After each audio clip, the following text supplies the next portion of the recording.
The afternoon I handed over my resignation letter, the sunlight was perfect. I stood in front of Vivian Zhang's desk, a thin layer of sweat in my palm.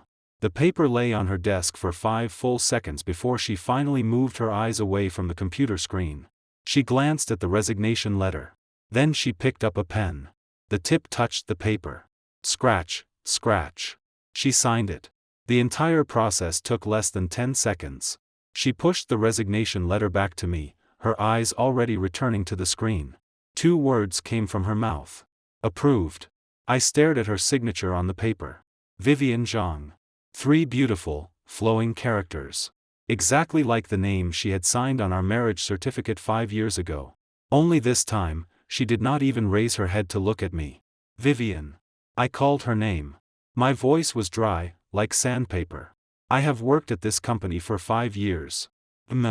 She answered with 1 syllable while typing. My monthly salary is 3,000. Marcus Zhao just joined the company. His salary is 80,000. Her fingers finally stopped. She lifted her head. At last, she looked at me. But her gaze was like she was looking at an immature employee. Ethan, Marcus graduated from Peking University's Guanghua School of Management with a master's degree. He worked at McKinsey for 3 years as a project manager. His market value is 80,000. And that is already because he was willing to join a small company like ours. What about me? I pushed the resignation letter back toward her.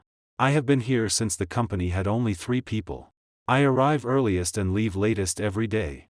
I wrote the core system alone for 3 years. 3,000 yuan. What kind of favor is that? She leaned back in her chair, crossed her arms, and curved her lips in a way I had never seen before. You? She smiled. The greatest favor is that you were allowed to stay. My fingers tightened along the seam of my trousers. My nails dug into my palm. I felt no pain. She had probably forgotten. Forgotten that 5 years ago, when she first started the company, she rented a 30-square-meter partition room in an urban village and could not even afford air conditioning. Forgotten that before the first version of the system launched, I stayed awake for 7 nights straight and finally fell asleep on the keyboard, waking with key marks all over my face. Forgotten that when the landlord came to collect rent, I gave her my last 20,000 yuan in savings, then ate steamed buns with chili sauce for half a month. Perhaps she had forgotten. Or perhaps she had not. She simply no longer cared. I said nothing more and turned to leave. When I reached the door, her voice came from behind me. Ethan Yang, you can resign, but 3 days of salary will be deducted this month. You are leaving early, violating Article 37 of the labor contract. My steps paused. I did not turn back. When I pushed open the frosted glass door, the open office outside fell silent for 2 seconds. Dozens of eyes looked at me at once. Then, just as quickly, they looked away. Marcus Zhao sat at the workstation closest to the president's office. It had the best light on the entire floor. Vivian had personally arranged for him to move there last month. He wore a fitted navy suit. He raised his head and glanced at me. At the corner of his mouth hung the faintest smile. Not mockery. Pity. More suffocating than mockery. I entered the elevator and pressed B1. The moment the doors closed, I heard someone outside lower their voice. If he leaves, what happens to the company systems? Another voice replied. Don't we have Director Zhao now? The elevator began sinking. I looked at my face in the mirrored door. 35 years old. Dark circles. A few white hairs already appearing at my temples. 5 years. Was it worth it? My phone vibrated. It was a bank notification. Your account has received 3,000 yuan. Note, salary. Balance, 3,612 yuan. When I got home, the sky had already turned dark. Home. Actually, it was a duplex Vivian bought 3 years ago in a high-end residential compound in the south of the city. Only her name was on the property certificate. Back then, she said it was because the company needed assets under her personal name for loans. I did not think much of it. Now that I thought back, there had been many things I had not thought much about. I changed shoes at the entrance. From the living room came the laughter of my mother-in-law, Linda's son. Marcus is such a thoughtful child. He even knows I like bird's nest. I walked into the living room. 2 beautifully packaged boxes of instant bird's nest sat on the coffee table. Linda was opening one and eating from it. My brother-in-law, Jason Zhang, was sprawled across the sofa scrolling on his phone. His legs rested on the edge of the coffee table. He had not even removed his shoes.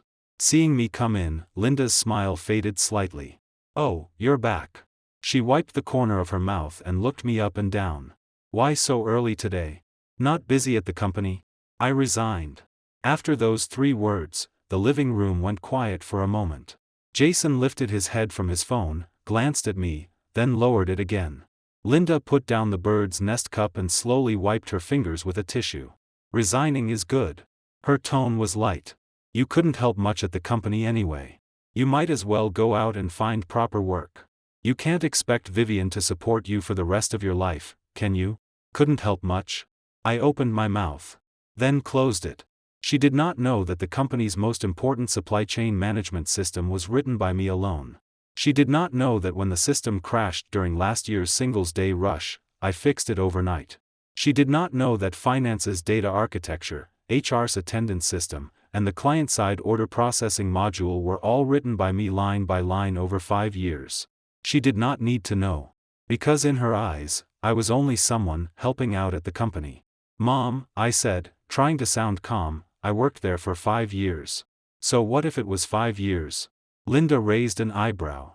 "Marcus joined for only a month, and Vivian gave him $80,000 a month. That is called ability. You worked for 5 years and still only earned $3,000. That means you didn't do anything valuable in 5 years. Jason laughed beside her. I looked at him. He was 24. He had graduated 2 years ago and had not worked a single day. Every month, Vivian gave him 15,000 yuan as allowance. 5 times my salary. Brother-in-law. He turned his phone face down on his leg. "I'll say something you may not like. These 5 years weren't for nothing. At least you learned a lot. Go to another company and ask for 8 or 10,000. Someone will definitely hire you. 8 or 10,000. In their eyes, that was my ceiling. Enough." Linda waved her hand. "Vivian isn't coming home for dinner tonight. She and Marcus are entertaining clients. Go wash the dishes. The lunch dishes are still piled up." When she said this, her eyes never left her phone. Jason had already picked his phone back up, fingers sliding quickly across the screen. Sure enough, a pile of bowls and plates sat in the kitchen sink. At lunch, they had eaten braised ribs and steamed fish. Bones and fish spines remained on the plates, covered by a layer of white grease. I turned on the faucet. Hot water hit the dishes. Steam blurred the window. Through that layer of fog, I saw the city lights outside. 32nd floor. Half of the southern city could be seen from here. 5 years ago, Vivian and I squeezed into an urban village rental room. Every night, we leaned on the windowsill and looked at the faraway buildings. She said one day we would have a home like that too. Later, we truly did. Only it seemed I was not the only person living in it with her. My phone vibrated in my pocket. I wiped my hands and took it out. It was a WeChat message from Marcus. "Ethan, I heard you resigned. Don't take it too hard. Vivian is just hard-mouthed and soft-hearted. Let's eat together another day." His profile picture was a photo of him and Vivian. The background was the beach from last month's company retreat. They stood shoulder to shoulder, smiling brightly. I did not reply. I turned the phone over and placed it face down on the kitchen counter. The faucet kept running. Water rushed loudly. I looked down at my hands. My fingertips were red from the hot water. A layer of calluses covered my palms from years of typing. 5 years. Everything Vivian had forgotten, I remembered. The night her first financing failed, she sat on the curb below the company building and cried for 2 hours. I sat beside her without saying a word and placed my coat over her shoulders. It was December. 2 degrees Celsius. When we got home, she had a fever of 39.8 degrees. I stayed up all night, wiping her forehead again and again with warm towels. When the fever broke at dawn, she opened her eyes and said the first sentence. "Ethan, let's try again." I said okay. That year, the company grew from 3 people to 30. It moved from a tiny partition room into an office building. She began wearing business suits. She began drinking coffee. She got her own office. And starting that year, the way she looked at me slowly changed. It was not that she stopped loving me. It was that she began to think I was not enough. Not excellent enough. Not glamorous enough. Not qualified enough to stand beside her. At first, it was only in her eyes. Then in her tone. Later, she did not even bother hiding it.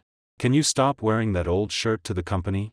When clients come, can you stay in the tech department and not come out? Move your workstation to the corner.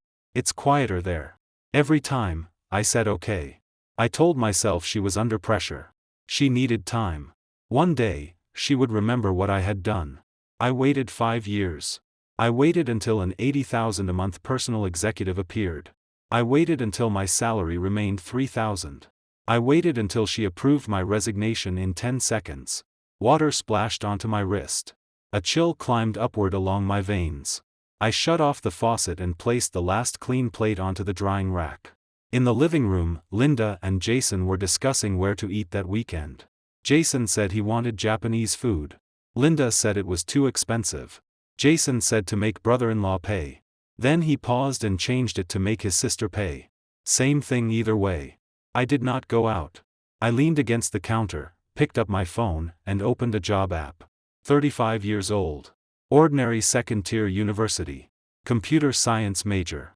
5 years of full-stack experience at a small company. The first recommended position on the homepage offered 6 to 8,000. Scrolling down 2 pages, I finally found one that offered 10,000. I tapped in. Requirement, under 35. I was already 35. The screen light reflected on my face. My mouth felt bitter. It was not that I was afraid I could not find a job. It was that I suddenly realized what I had turned myself into over these 5 years. Someone who was not even a supporting character in someone else's story. Outside the kitchen, Linda's voice sounded again. By the way, Ethan, the day after tomorrow is your father's death anniversary, right? You go back by yourself. Jason and I have an appointment with Marcus that day, so we won't go with you. My father's death anniversary. When I married Vivian, my father had already passed away. Every year, I returned alone to the cemetery in my hometown, stood in front of his grave, and burned paper money. No one had ever accompanied me. But in previous years, Vivian at least remembered. At least the night before, she would say, "Drive safely tomorrow." This year, even that sentence was gone. She probably did not remember either. My fingers tightened around the phone. Then loosened. Forget it. The clean dishes on the rack reflected light. Stacked neatly, quietly, never causing trouble. Just like my 5 years. Even when thrown away, I was only a clean, silent back. Vivian came home after 1 in the morning. I lay on the bed in the master bedroom and heard high heels strike the floor at the entrance. Then came Marcus's voice. "Vivian, careful." The threshold. Her laughter, mixed with alcohol, floated in. "I'm fine. I'm not drunk." Footsteps came upstairs. 2 sets. I turned over and faced the window. Through the gap in the curtains, a thin line of yellow streetlight leaked in and drew a long mark on the ceiling. The master bedroom door opened. No. It was not opened by Vivian. She passed the master bedroom and walked straight into the study at the end of the corridor. That study had been renovated last year with a keypad lock. She said it held important company and client files, and told me not to enter. I never entered. But I had heard things.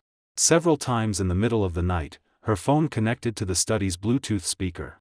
Across one wall, the sound was very low. But in the dead of night, I could still hear it. Crying. Not hers. A recording she was playing. A woman's crying voice, sharp and thin, saying something brokenly between sobs. The first time I heard it, I thought I had misheard. Another time, I passed by the study door. The keypad tones had just sounded. Then the Bluetooth speaker connection prompt came from inside. After that came the same crying. I never asked her. Even if I asked, she would not tell me. Marcus's footsteps stopped briefly outside the study door. "Vivian, sleep early." You too." Vivian's voice came through the door panel, slightly blurred. "Tomorrow's merger file, help me sort it out. Ethan is gone. Tomorrow, ask HR to transfer the system permissions from administration. Ethan is gone. System permissions. Transfer." 6 words split my 5 years into 3 task items. The corridor became quiet. Marcus's footsteps went toward the guest room. The study door closed. The keypad lock clicked softly. I closed my eyes. Then my phone lit up. It was a WeChat message from Vivian. Only one sentence. Before you leave tomorrow, clean your workstation. Don't leave personal items. Put the access card and keys at the front desk. Sent at 1:09 a.m. She was somewhere in this house, separated from me by a few walls, and she sent me that message. Between us, even one sentence spoken face to face had become unnecessary. I did not reply. I turned the phone face down on the bedside table. Exactly like I had turned it face down on the kitchen counter earlier. The next morning, I got up early. Before 6, the sky was only faintly bright. In the kitchen, Jason's takeout boxes from last night were still piled on the coffee table. Beside Linda's bird's nest cup was a new thermos jar with a sticky note on it. "Mom, this is a food jar Marcus gave you. You can use it to cook porridge in the morning." Vivian's handwriting. I did not touch the note. From the bottom of the shoe cabinet, I took out a dusty canvas bag. The same one I had used when moving into this house 5 years ago. There was a faded coffee stain on the strap. It came from the day Vivian secured her first financing.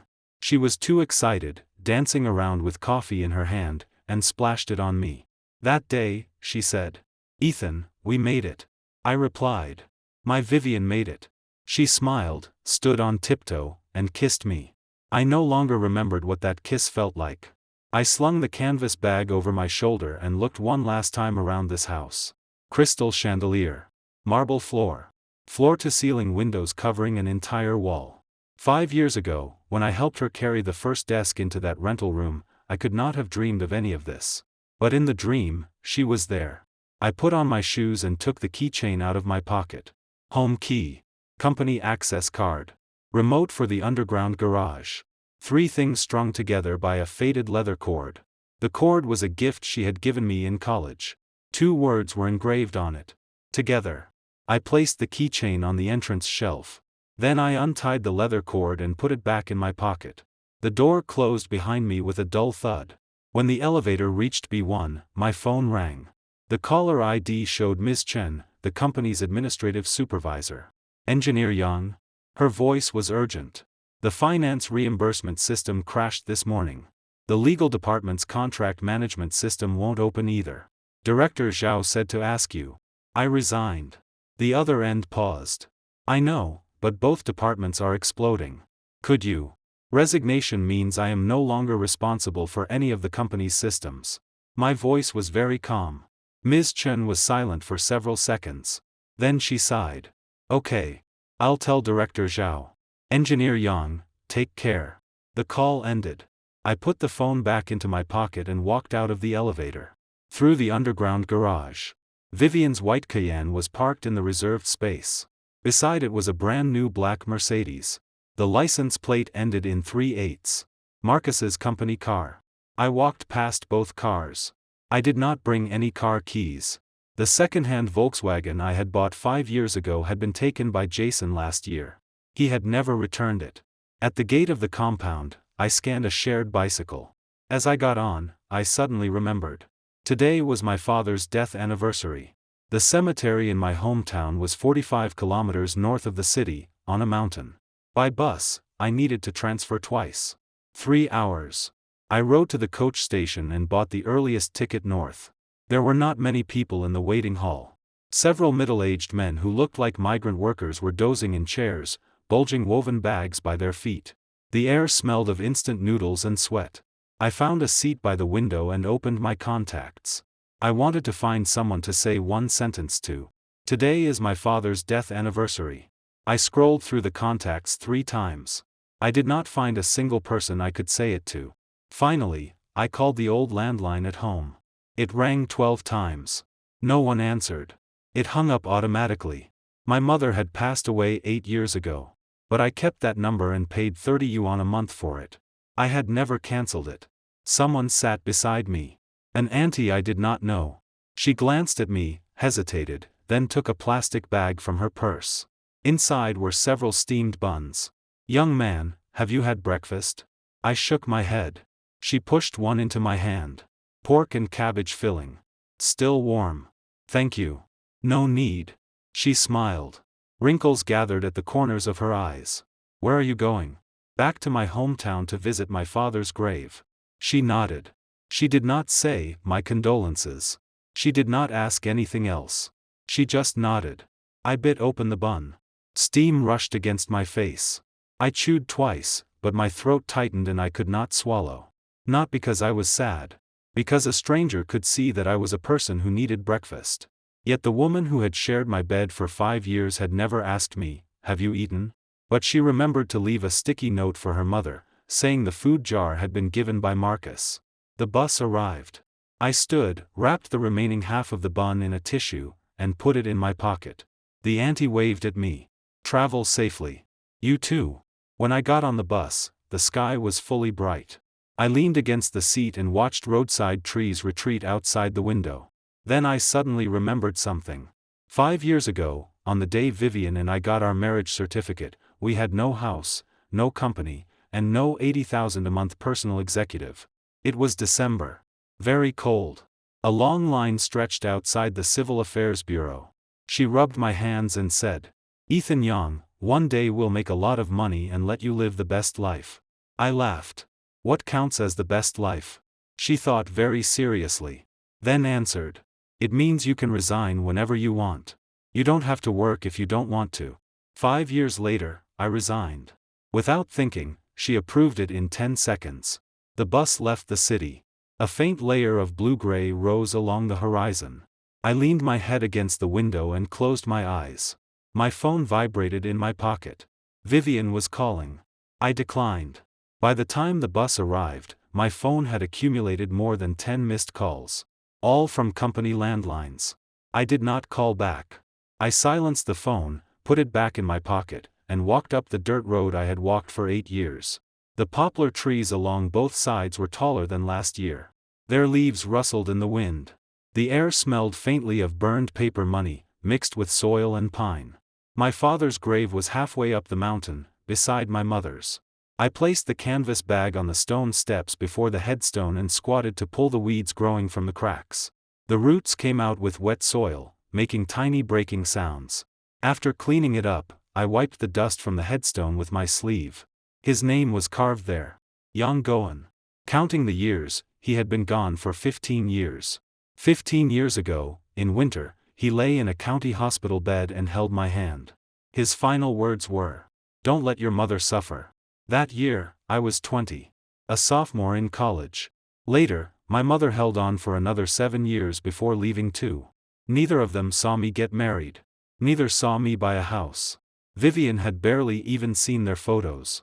I lit incense and candles, then separated the paper money sheet by sheet and placed them into the fire.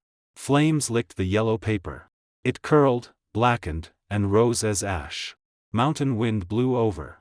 The ash scattered into the air like birds with no direction. "Dad." I squatted by the fire. My voice was quiet. I resigned. The fire popped once. "Not a big deal. I just don't want to work there anymore." I threw in a few more sheets and watched the fire swallow them. Heat rushed against my face. My eyes felt dry. I don't know what to do next either. 35. A strange age. Companies outside either think I'm too old or my degree isn't good enough. I paused and poked the fire with a branch. "Are you going to say I'm useless again?" Of course, no one answered. Only wind poured down from the top of the mountain, bending the flames. When the paper money burned out, a few red embers remained in the ash. I stood. Mud stained my knees. I patted it but failed to remove it, so I gave up. From the canvas bag, I took out the half bun the auntie had given me. Wrapped in tissue, it had already gone cold. I broke it in half. One half I placed on the stone step before the grave. The other half I ate myself. The cold pork and cabbage filling was a little greasy. After eating the last bite, I brushed crumbs from my hands and said to the headstone, "I'm leaving. I'll come see you again next year. Maybe by then, I'll have made something of myself." When I said this, I smiled. But my eyes suddenly stung. The sting did not rise from my heart. It shot straight up from behind my nose, sudden and unguarded. I lifted my head to look at the sky and forced it back down. Thin clouds covered the sun. The light was pale. At the foot of the mountain, villages and roads shrank into small blocks of color, too far away to see clearly. My phone vibrated in my pocket for the 7th time. This time, it was not a landline. It was Vivian's personal phone. I looked at the name flashing on the screen. My thumb hovered over the answer button for 3 seconds. Then I slid to answer. "Hello. Ethan Young." Her voice was urgent and sharp. In the background, people were arguing. It sounded like Ms. Wong from finance shouting about something. "Where are you?" "Outside." "I know you're outside." She nearly roared. "All of the company's core systems have collapsed. Supply chain inventory. Finance accounts. Legal contract database. Even the front desk visitor registration won't open." "What exactly did you do?" "What did I do?" I stood before my father's grave with the phone against my ear. Wind brushed across my back. It felt slightly cold. "I did nothing. I resigned. Remember? You signed it." The other end went quiet for half a second. Then her voice lowered, still clenched between her teeth. "Ethan Young, don't play this game with me. You were the only one who touched the core architecture of these systems. Now they are all paralyzed. Are you telling me you don't know what happened?" I squatted and zipped up my canvas bag. Then slung it over my shoulder. "Vivian." I called her name calmly. In 5 years, I wrote 170,000 lines of code. I maintained more than 30 subsystems. Every day, I prevented today from happening. But you never asked me about it. Not once. She did not speak. "Isn't Marcus there? Let him take a look." Vivian paused, as if something had stuck in her throat. "He is checking. But you'd better return to the company now and fix it. This mess came from you. You are responsible." The mountain wind suddenly grew stronger. Static filled the receiver. I turned my body away from the wind. "This mess came from me. I did not delete anything. I did not change permissions. I did not sabotage anything. The systems collapsed because you forced away the only person who could maintain them. I didn't force you. You submitted the resignation yourself." "Yes. I submitted it. And then? Did you try to keep me?" The other end went completely silent. The noise in the background continued. But Vivian said nothing. Only her breathing came through the receiver, fast and shallow. I continued. My voice was not loud, but every word was clear. "Vivian Zhang, you gave Marcus Zhao 80,000 a month. I worked 5 years for 3,000. You approved my resignation in 10 seconds. When I left, you were sending messages. You did not even raise your head. Ethan. I'm standing in front of my father's grave right now." I cut her off. "Today is his death anniversary. I'm done talking." I hung up. I silenced the phone and put it back in my pocket. Through the fabric, the screen kept lighting up and dimming as call after call came in, like a beating heart trapped beneath thick cloth, unable to make a sound. I bowed to the headstone, then turned down the mountain. The canvas bag crossed my shoulder. Inside were my ID card, bank cards, college diploma, and the faded leather cord engraved with "Together." When I reached the foot of the mountain, my phone vibrated 3 times. 3 WeChat messages. All from Vivian. First. "Where are you? Come back to the company. Let's talk." Second. "I won't blame you for the system. Come back and fix it first." 2 minutes later, the third. "Ethan, I know I wronged you these years. Come back, okay?" I stared at the third message. My thumb paused over the screen for several seconds. Then I typed one word. "Okay." After sending it, I typed another line. "But I have one condition." Her reply came almost immediately. "What condition?" I did not answer right away. I put away the phone, walked to the coach station, and bought a ticket back to the city. The bus had not arrived yet. I sat in the waiting hall and took out the leather cord, wrapping it twice around my finger. When she gave me this leather cord 5 years ago, she had asked, "Let's engrave 2 words. What do you want?" I said, "Together." Why? Because no matter where we go, from now on, it's together. The cord had been rubbed by my fingers for 5 years. The engraved words were almost worn away. Only half of "to" remained. The rest had faded. In another year, perhaps nothing would be visible. The bus arrived. I got on and sat in the last row by the window. Mountains and trees retreated outside. Just like on the way here. The only difference was that my phone now had dozens of missed calls and one rare, softened "okay?" Vivian almost never softened. Over 5 years, she had slammed tables at clients, stormed out on investors, and argued with competitors until 3 in the morning. But she had never softened before me. This was the first time. Those 3 words, "Come back, okay," were rarer from her mouth than "I love you." I looked out the window and put the leather cord back into my pocket. My phone vibrated again. Not Vivian. Kevin Zhou from the tech department. He had joined in the same batch as me 5 years ago and was now one of the department's core engineers. He had never called me Engineer Yang. Always, bro. His WeChat contained only one line. "Bro, Marcus says he can't handle it. The whole company is looking for you." Below it was a photo. The photo was taken in the company's large conference room. Both sides of the long table were full. Vivian stood in front of the projection screen. Marcus sat beside her, the laptop before him showing a blue screen error, giant English letters filling the monitor. Everyone was looking at Vivian. And Vivian's expression was something I had never seen in 5 years. Her hand gripped the laser pointer until her knuckles were white. Her lips were pressed into a line. That expression had a name. Panic. I enlarged the photo and looked carefully at Marcus's screen. The blue screen error code was familiar. Core database index failure. Not an attack. Not a deleted database. Simply too long without maintenance. Database index fragments had accumulated to a breaking point. So it collapsed. Just like a person who has long been ignored, lowered, and taken for granted. One day, that person collapses too.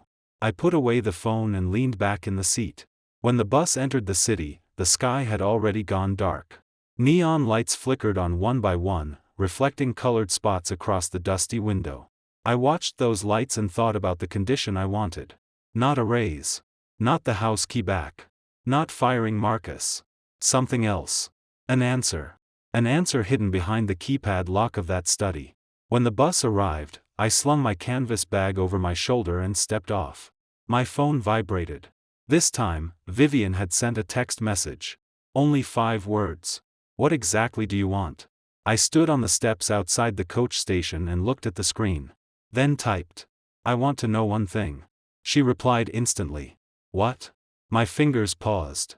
Then I pressed send. "On October 17th last year at 11 p.m., the recording you played in the study, the woman crying in it. Who was she?" After the message was sent, she did not reply for 3 full minutes. 3 minutes later, the screen lit up. One word. Me. Then a second message. "I'll tell you in person. Come back, okay?" I stared at the word me for a long time. The phone light shone on my face. People came and went on the steps outside the station. Someone dragged a suitcase past my foot, the wheels clattering against the concrete. I did not reply. I put the phone into my pocket and walked toward the company. Not because she said she would explain in person. But because when that word me appeared, a thought flashed through my mind. A ridiculous thought. But I could not shake it.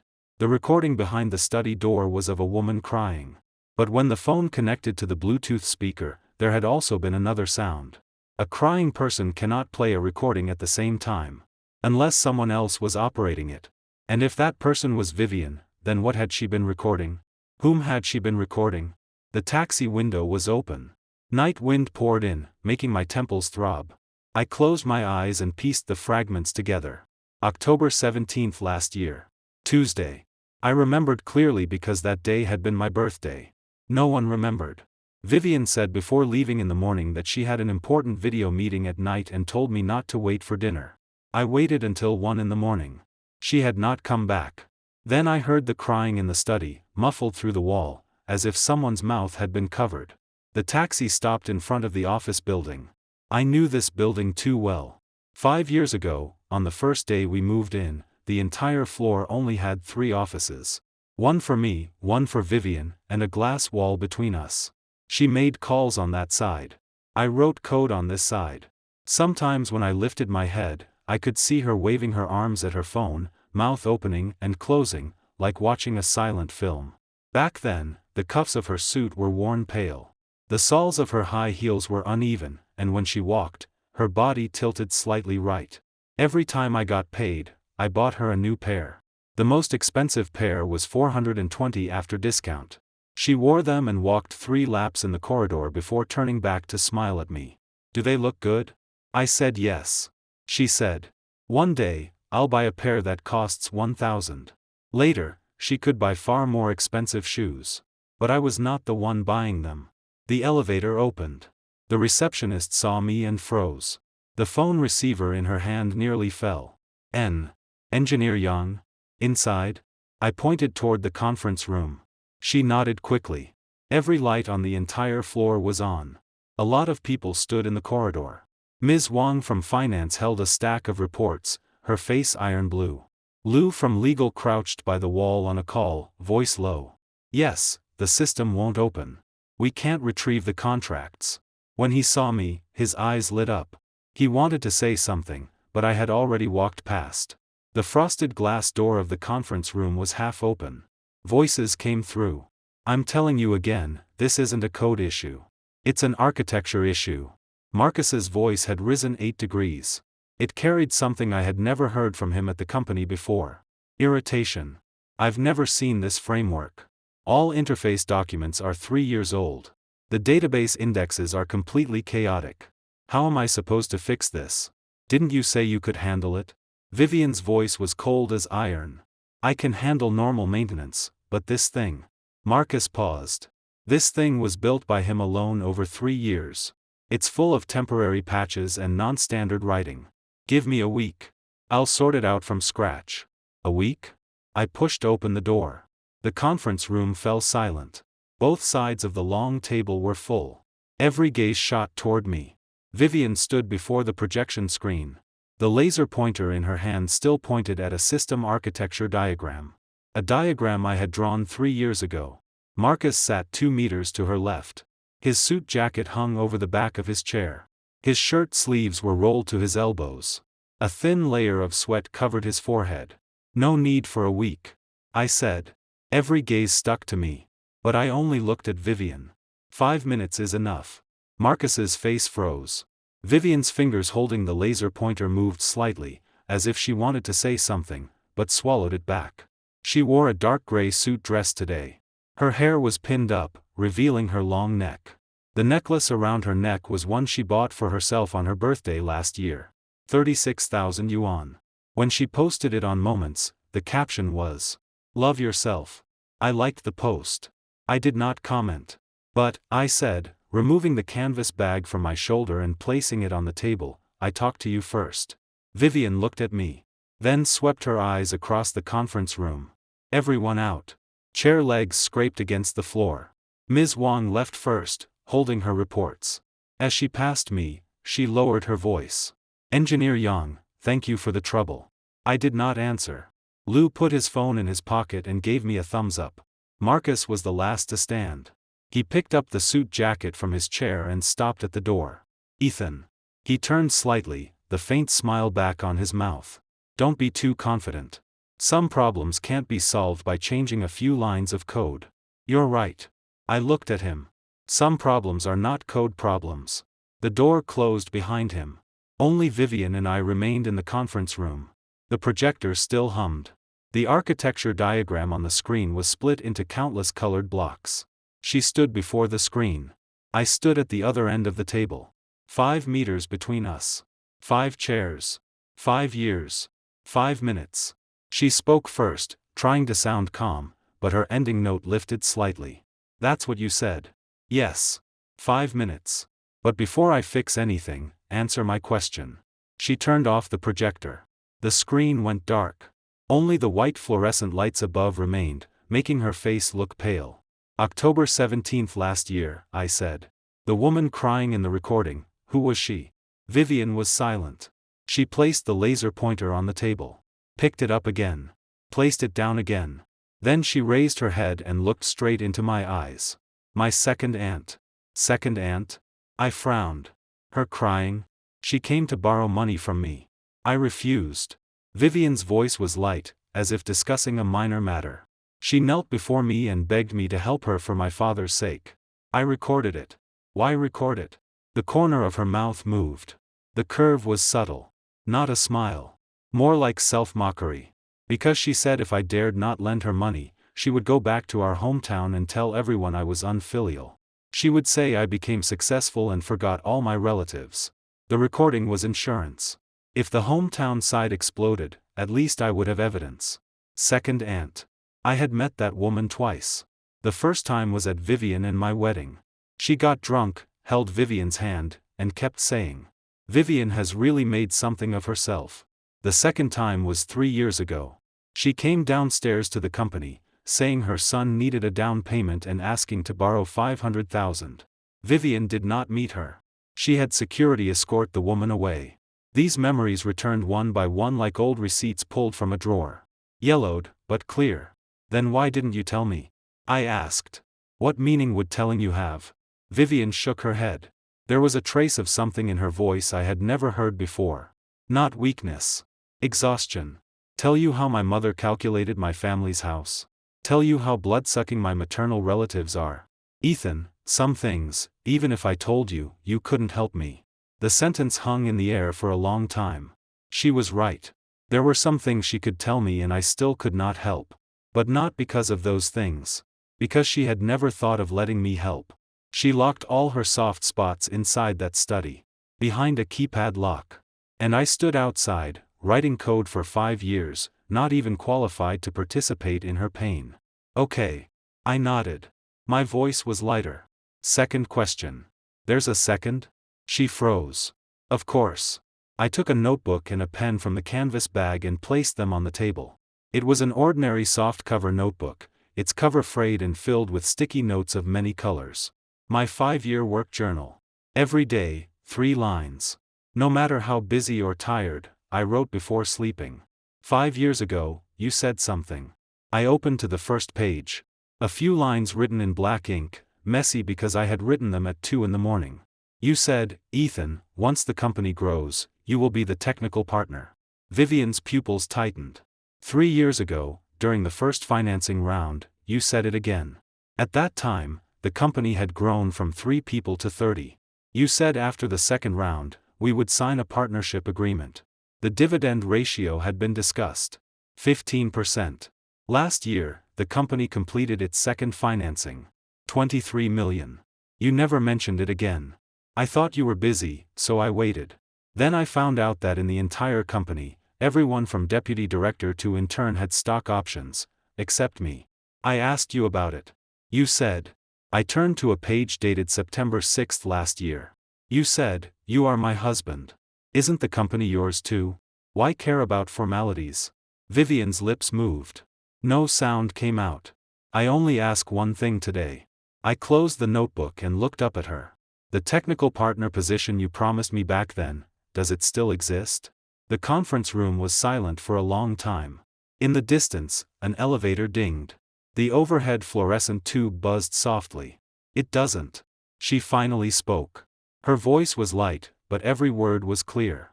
"The technical department now belongs to Marcus. He is the technical director. From now on, system maintenance and new product development will be handled by him. For your position, I can create something new. 10 times your salary. A senior architect position under the technical department.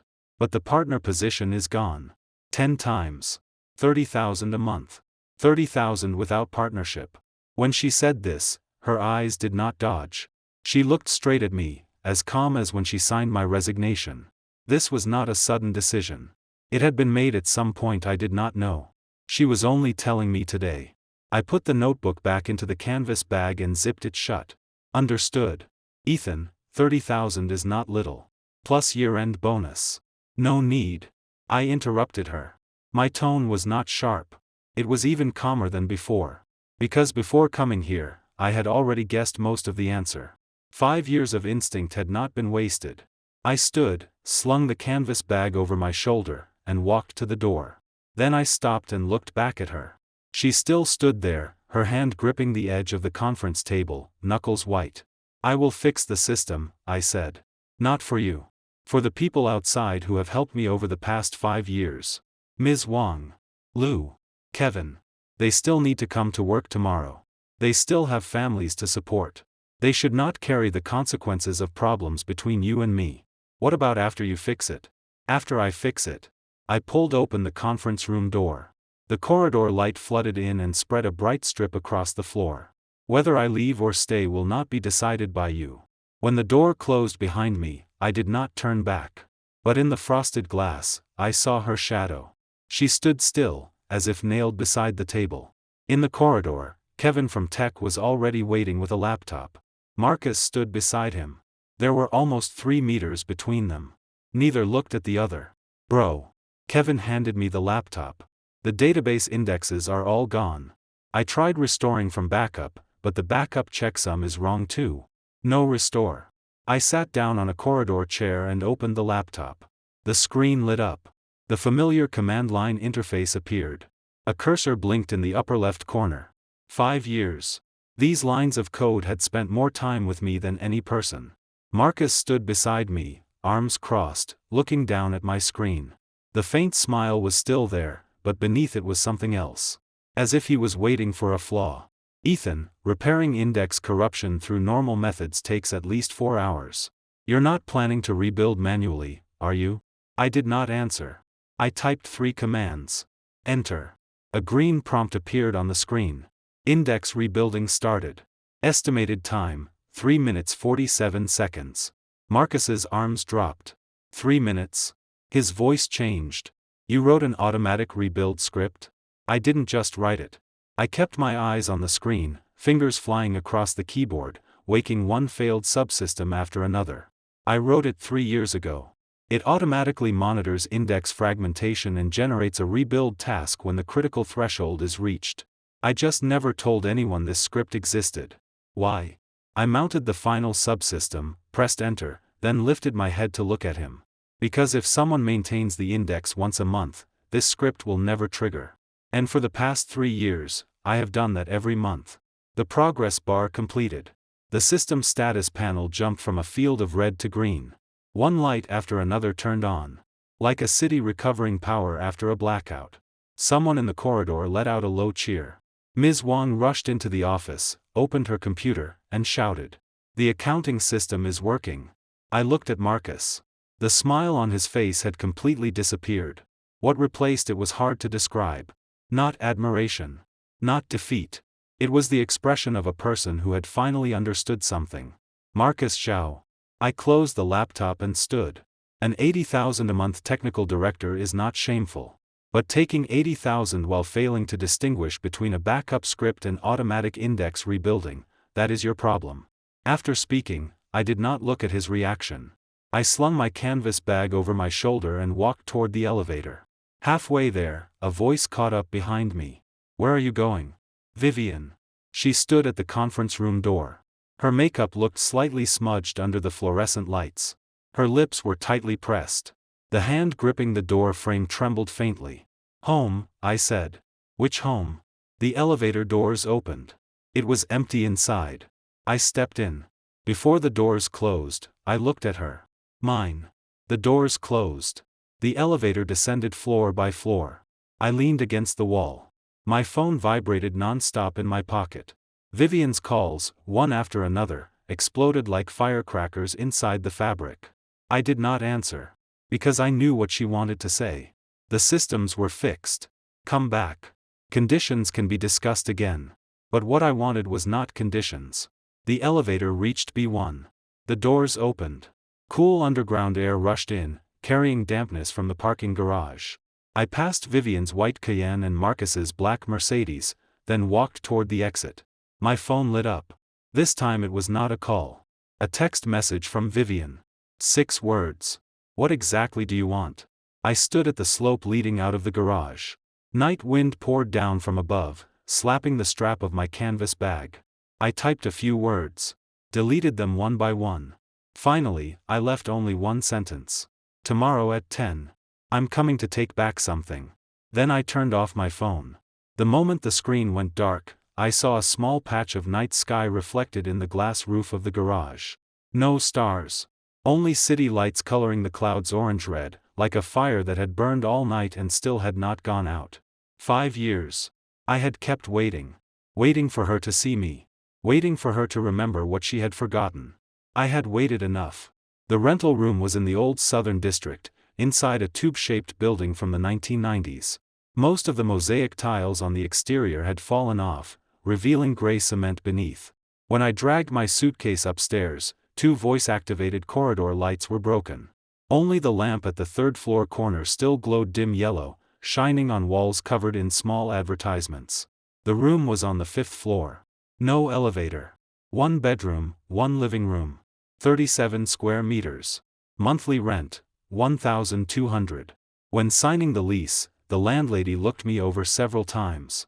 She was probably wondering what kind of situation made a 35-year-old man rent a place like this.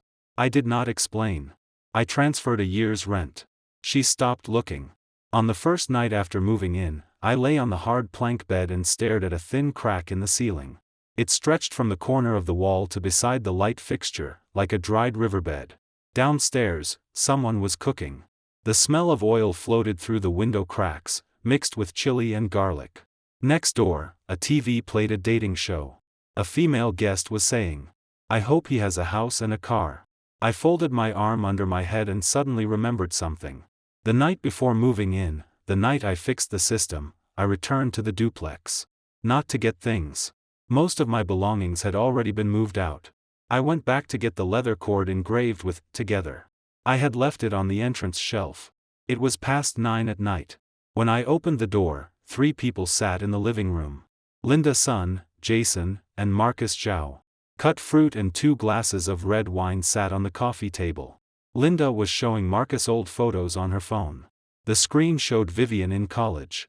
Jason sat beside them playing games, a toothpick in his mouth. When they saw me, their reactions were different. Jason lifted his eyelids, then kept playing. Linda turned her phone over and placed it face down on her lap. Marcus stood, adjusted his collar, and nodded at me. "Ethan." His tone was flawless. Like greeting a newly met client. "I came to get something," I said. The leather cord was still on the entrance shelf. I picked it up and put it into my pocket. When I turned to leave, Linda spoke.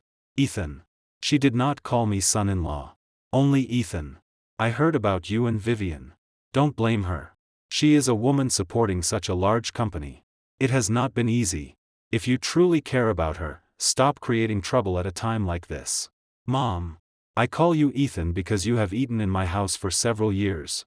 She interrupted me. Her tone was not heavy, but every word was like a pair of scissors that had been sharpened for a long time. "You know your own conditions.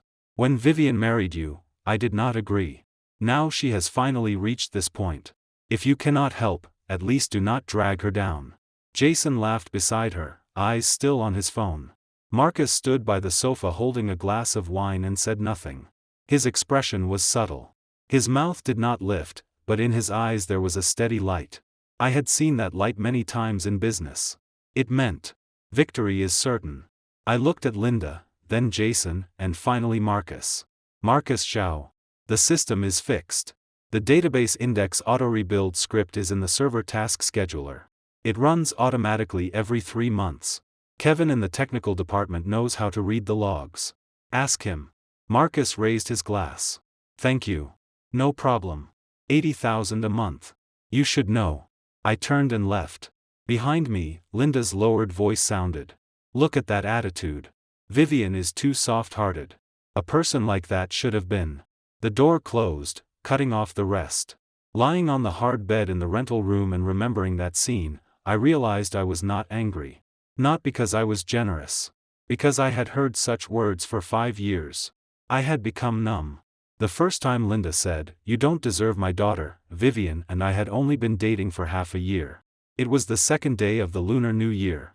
Vivian took me home to meet her parents. In front of me, Linda said, "Ethan, Vivian is our family's only hope. What can you give her?" I was 22 then, still a senior in college. I could give nothing. But I told Vivian, "Give me 5 years." She said okay. 5 years passed. I still could not give anything. At least in Linda's eyes. But there was one thing Linda and Marcus did not know. During those 4 minutes and 37 seconds when I repaired the system, aside from rebuilding the indexes, I did one more thing. I pulled every system operation log from the company over the past 5 years, encrypted them, and transferred them to my private server. Not blackmail. Not revenge. Self-protection. Because the crying in that study did not belong only to her second aunt. In the logs, I found a deleted record. October 17 last year, 11:03 p.m. The HR system had an operation. Employee file, Zhang Milan, accessed. Zhang Milan was my mother's name. She had died 8 years earlier. How could she have a file in the HR system? Unless someone had created one. And the account belonged to Vivian. I did not mention this in the conference room. Because that, had not been fully explained. The next morning at 9:58, I stood in the coffee shop across from the office building, looking through the glass at the entrance. I held an Americano. No sugar. Bitterness lingered at the base of my tongue. At 10 exactly, Vivian's white Cayenne appeared at the building entrance. She stepped out of the car, carrying a file bag, standing in place and looking around. She did not pin up her hair today. Her long hair rested on her shoulders. She wore a light blue shirt and black trousers, no suit jacket. That had been the outfit she liked most in college. She once said it was the most comfortable. I set down the coffee and pushed open the door. The October sun was no longer harsh. It fell warmly on my body. I crossed the street and walked to her. When she saw me, something flashed in her eyes. She handed me the file bag. What you wanted? I opened it. Inside was a labor contract printed with the company logo. Party A, her company. Party B, blank. Position, technical partner. Dividend ratio, 15%. At the bottom was the company seal and her signature. Date, today. 15%. The number she had promised me 5 years ago. I held the contract. The paper felt heavy in my hand. Not because it was worth money. Because I had waited 5 years for it. Ethan. Her voice was much lower than yesterday.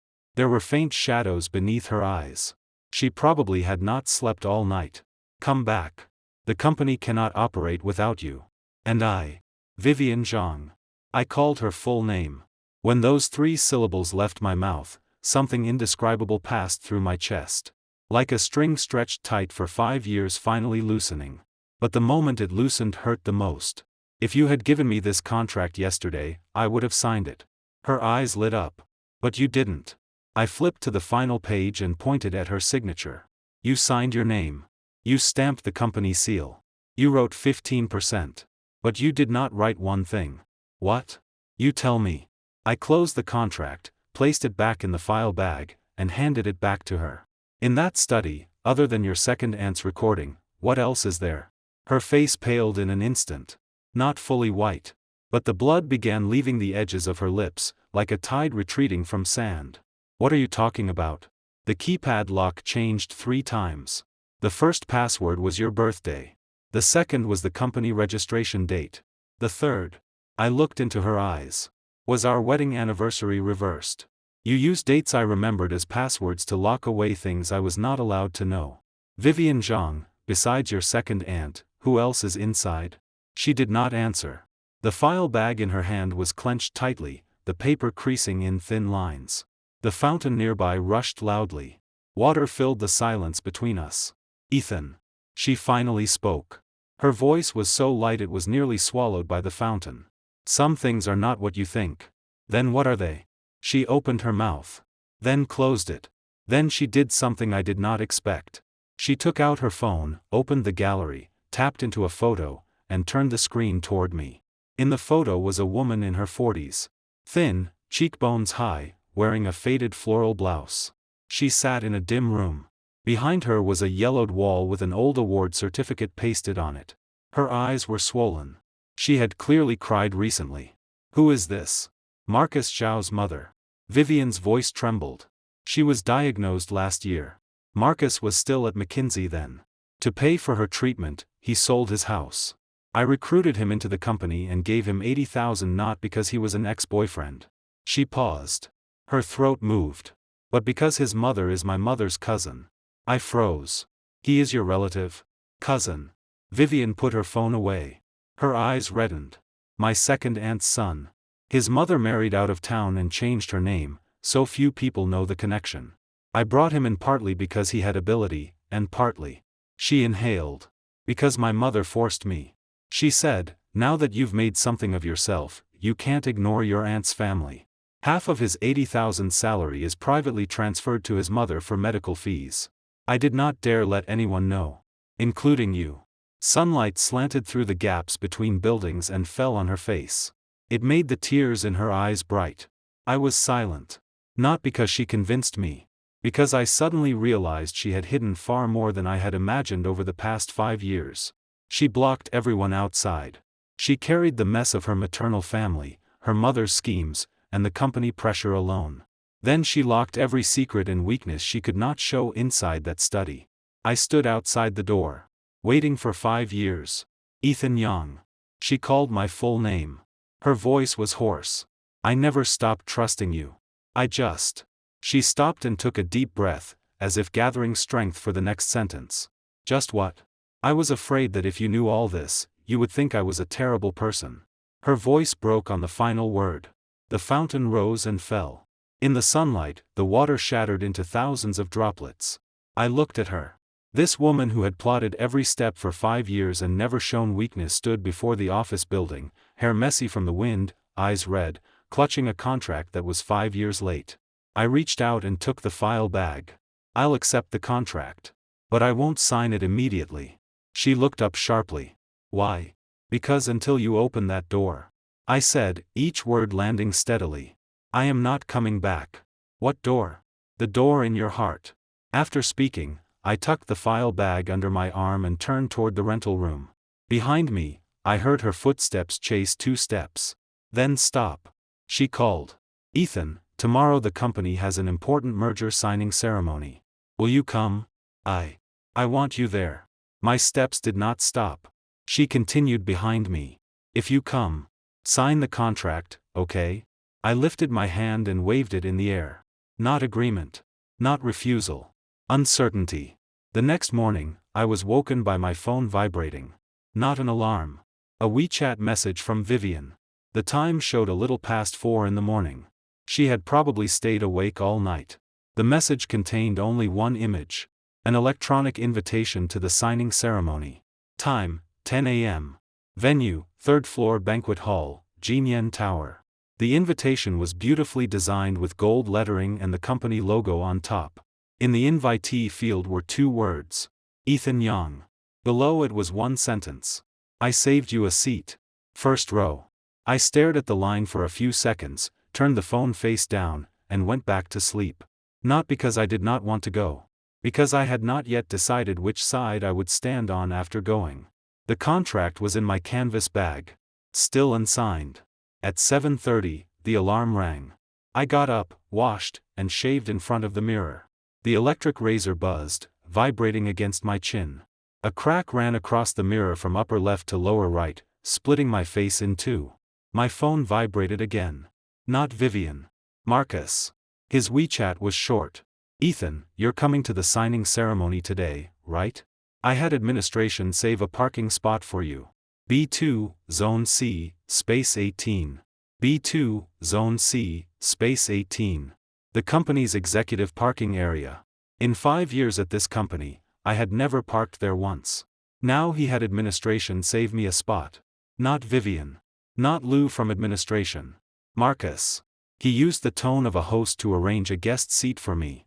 I did not reply. I tossed the phone onto the bed and continued shaving. At 8, I went out. Not to Jinyan Tower. First, I went to City First Hospital. My father's old attending doctor, Director Zhou, still worked there. I had made an appointment with him. The reason was simple. I wanted my father's full medical records from that year. 15 years had passed. The hospital might not have kept paper archives, but I still wanted to try. Because the log I had seen last night kept me from sleeping. Someone had used Vivian's account to create an employee file for my mother 3 years after she died. The file number had one remark after it. Family medical history registration. What medical history did my mother have? A lung disease. By the time it was discovered, it was late stage. From diagnosis to death took only 7 months. Vivian knew this but never asked in detail. Why had she accessed it? The archives clerk at City First Hospital was a woman in her 40s with reading glasses. She typed for a long time, then looked up. Paper records before 2008 were transferred to the municipal archives. The electronic version only has a discharge summary. That's fine. The printer creaked and spat out 1 page. I took it. The paper was still warm. It listed my father's discharge diagnosis. Stage 3 lung cancer.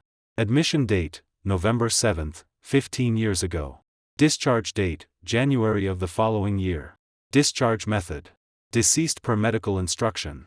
I folded the paper and placed it in the canvas bag. When I walked out of the hospital, the sun had already climbed high. 3 missed calls on my phone. All from Vivian. And 1 text sent at 9:15. Are you coming or not? I stood on the hospital steps and watched the flow of people and traffic. A little girl in school uniform ran past me with her backpack, braids swinging behind her. Her mother shouted, "Slow down," and chased after her to take her hand. 9:35. I hailed a taxi. Where to? The driver asked. Jinyan Tower. The taxi had not gone far when my phone vibrated again. This time, Kevin from Tech. Bro, are you coming to the signing ceremony today? His voice was low. In the background, someone was testing speakers, electric hum mixing with voices. Director Zhao just said if you come, he wants you to present the technical department's new architecture plan. He said you're free anyway. I laughed in the back seat. Not bitter laughter. Genuine amusement. Marcus probably thought that giving me a chance to show myself before everyone was a form of charity. Like giving an actor who had already left the stage an extra curtain call, thinking I would be grateful. Tell him I'm busy. Got it. Kevin's voice carried a little schadenfreude. Bro, take care. I'll buy you food another day. After hanging up, I rolled down the window a little. October wind poured in, carrying the roasted sweetness of chestnuts from the street. The driver played an old song. The speakers were bad. The lyrics were blurred. Only the melody could be heard. At 10 sharp, the taxi stopped in front of Jinyan Tower. I did not go in immediately. I stood across the road and looked through the glass. The banquet hall was on the 3rd floor. Its floor-to-ceiling windows covered the entire wall. Inside, figures moved back and forth like a silent shadow play. Vivian stood before the stage, holding a speech draft. She wore a white suit dress. White was her favorite color. She said it made people look bright. Today, she truly looked bright. Lights fell on her, making her whole body seem to glow. Marcus stood beside her. Navy suit. Dark red tie. Hair combed back perfectly. He leaned slightly toward her, listening with a perfectly appropriate smile. That position. On stage. Beside Vivian. Once, that had been my place. At the company's first anniversary celebration, she pulled me onto the stage and told every employee. This is Ethan Young, my technical partner. Without him, there would be no company. 30 or 40 people applauded below. I stood on stage, awkward and sweating.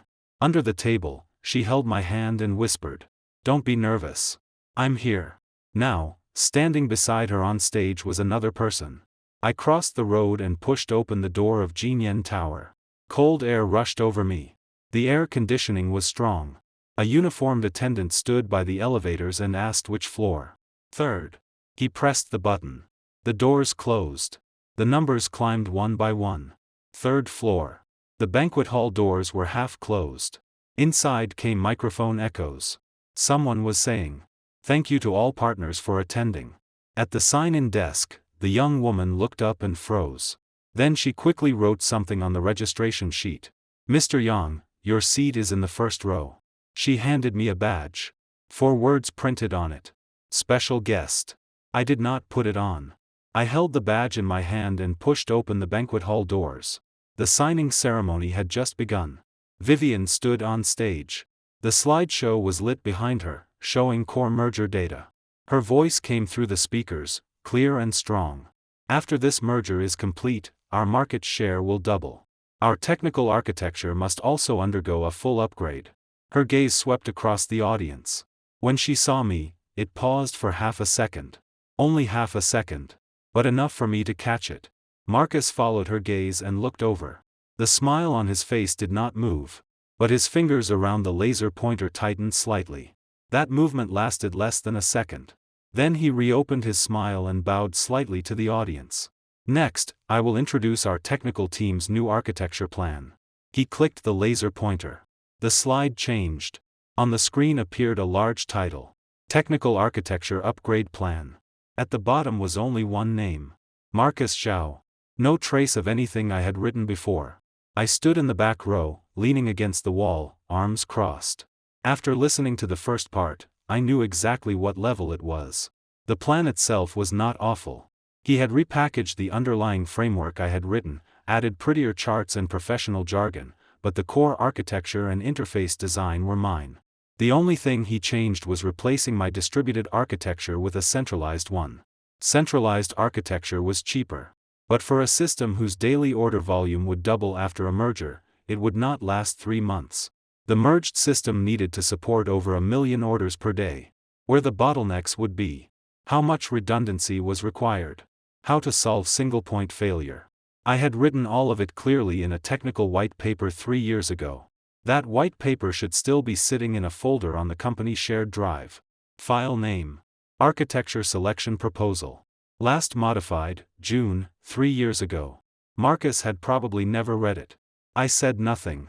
I placed the badge on an empty chair in the last row and turned out of the banquet hall. The elevator lobby was still cold. I pressed B1. My phone vibrated. Vivian sent 3 words. You came. Came and left. Send. The elevator doors closed. Her reply came almost instantly. I saw you. Don't leave. I'll find you after the signing. Then another message.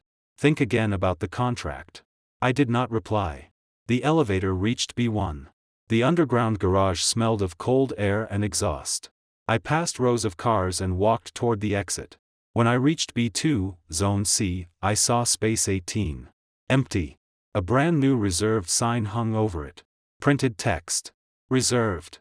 Beside it was one handwritten line. Engineer Young. Lou's handwriting. Even in this company, there were still people who remembered. I stood before that empty parking spot and looked at the crooked characters for several seconds. Then I took out my phone and sent Lou a WeChat message. I saw the parking sign. Thank you. Lou replied instantly. Engineer Young, did you come? Why didn't I see you? I did not explain. I put away the phone and turned toward the subway station. After only a few steps, rapid high heels sounded behind me. I knew that rhythm too well. Vivian's walking habit was quick steps, almost a small run. Each heel struck the ground fast and broken, like urgent drums. By the time the sound caught up, I had reached the corner of the parking lot. Ethan Young. Her voice echoed through the empty garage, hitting concrete pillars and bouncing back. I stopped, but did not turn. In my hand, I gripped the discharge summary from the hospital. The paper's edge had softened from sweat. It felt damp between my fingers. Her footsteps stopped 2 meters behind me. You left. Her breath had not steadied. The signing ceremony still has one final part. The group photo. How much do you send your second aunt for medical fees every month? She had not expected this question. After a pause, she answered. 28,000. Marcus earns 80,000. 28,000 goes through company accounts. Of the remaining 52,000, 20,000 goes through your personal account, and 32,000 goes to his personal card. Correct? Silence. The lights overhead buzzed. One tube was broken. Every 3 seconds, it flashed, making her shadow appear and disappear on the ground. How do you know? I have copies of all finance transfers from last year and this year. Only then did I turn to look at her. She stood beside a black SUV. Her white suit dress looked abrupt in the dim lighting. Too bright. Like the only lamp in the underground space that had not broken. You hired Marcus and gave him 80,000 because he is your cousin. You did not want Linda's son to think you were using private money to support relatives, so you put it through the company account. But Vivian Zhang, did you ever think? I paused. Did you ever think about who told you Marcus's mother and your mother were cousins? Her expression changed. So subtle that it would have been easy to miss. Her brows drew together slightly, then loosened immediately. The line of her mouth shifted 2 degrees downward to the right. My mother told me. Your mother told you. I nodded. Then have you checked whether your mother and Marcus's mother are truly cousins? What do you mean? I took out the discharge summary from my canvas bag, unfolded it, and handed it to her. Read this first. She accepted it and scanned 2 lines. Her brows furrowed again. Your father's medical record? Ethan Young, what exactly? Look down. Admission date. She lowered her head. Silence lasted 5 full seconds. Then she lifted her head. In her eyes was something I had never seen before. A stunned emptiness, like cold water poured over her. November 7th. Your father was admitted on November 7th. Yes. Our family. Her voice caught. My father too. The air went silent. In my ears, I heard blood pulsing, knocking against my temples. Your father was admitted that day too. I finished for her. City First Hospital. Thoracic surgery. His bed was next to my father's. That year, you were 15. I was 20. You sat on the plastic chair in the hospital corridor, holding a copy of 5 Years of Gaokao, 3 Years of Simulation. The cover was full of tear stains. Vivian took half a step back. Her heel hit the concrete with a sharp sound. You. Her lips trembled. You were there too? I was. I looked at her. The last pages of your study guide were wrinkled from water damage. Because once, you fell asleep over the table, and tears dripped onto it. At past 11 that night, I came out to get hot water and saw you asleep in the corridor. I pulled your coat higher over you. She froze. The next morning, when you woke up, you saw me sitting beside you eating a bun.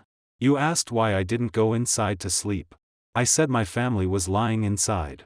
I couldn't sleep. You said your family was lying inside too. You couldn't sleep either. Then neither of us spoke again. We sat in that corridor the entire night. I had never told her this. Not after marriage. Not while dating. Because too much time had passed. So much time that I almost forgot it myself. Only yesterday, when I found the hospital record, did the feeling flood back with the smell of disinfectant and the corridor's never-ending white light. Ethan Young. Her voice was completely hoarse. You didn't remember me. Of course I remembered. You didn't remember me. I looked into her eyes. When your mother introduced me to you for the arranged date, she said, "This Ethan is honest and reliable." When you saw me the first time, you asked if I was the one working at a startup company. I said yes. You said I looked familiar. Vivian Zhang, that night did not disappear. But did you ever dry that tear-soaked study guide? She lowered her head. Her fingers clenched the discharge summary until her knuckles widened. After a long time, she said something so lightly I almost thought I had misheard. I never dried it. I kept that book. This time, I froze. You kept it? In my study. She lifted her head. Her eyes were already completely red, but she forced herself not to let the tears fall. Behind the keypad lock, besides those recordings, there is also that book. And the coat you placed over me that night. You saw the badge on my school uniform and said nothing. The coat had City No. 1 High School embroidered on it. I guessed you were from the school next door, but I did not dare ask. Later, the day your mother passed away, you cried in the corridor. You patted my shoulder and said, "I'm leaving." How did you? Your canvas bag had a school badge hanging on it. Her voice trembled, but every word remained steady. City No. 1 High School. Senior year. Ethan Young. When you left, the bag swung behind you, and the badge flipped over. I saw it.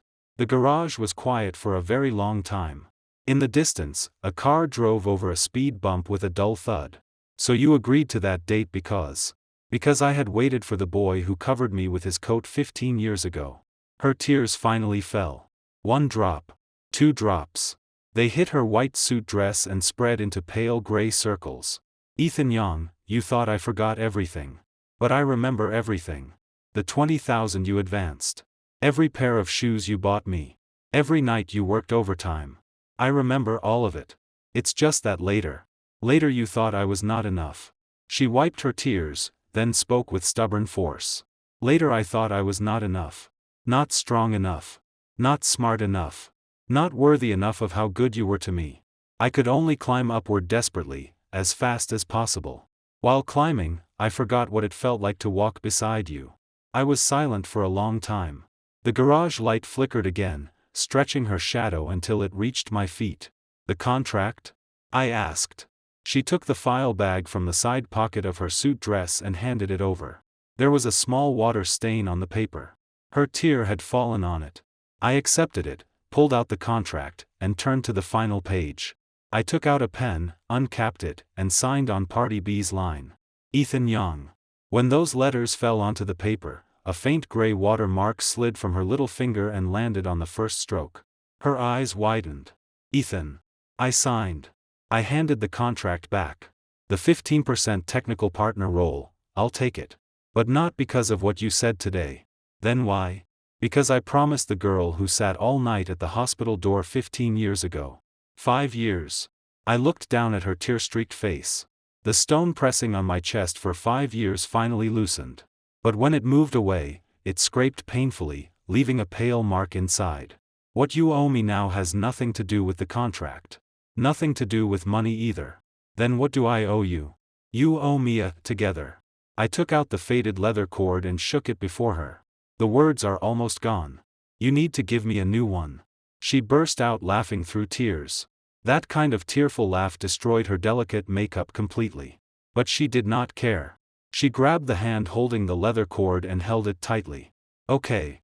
I'll buy one tomorrow. The day after tomorrow. I slung my canvas bag over my shoulder and took 2 steps forward. Then looked back at her.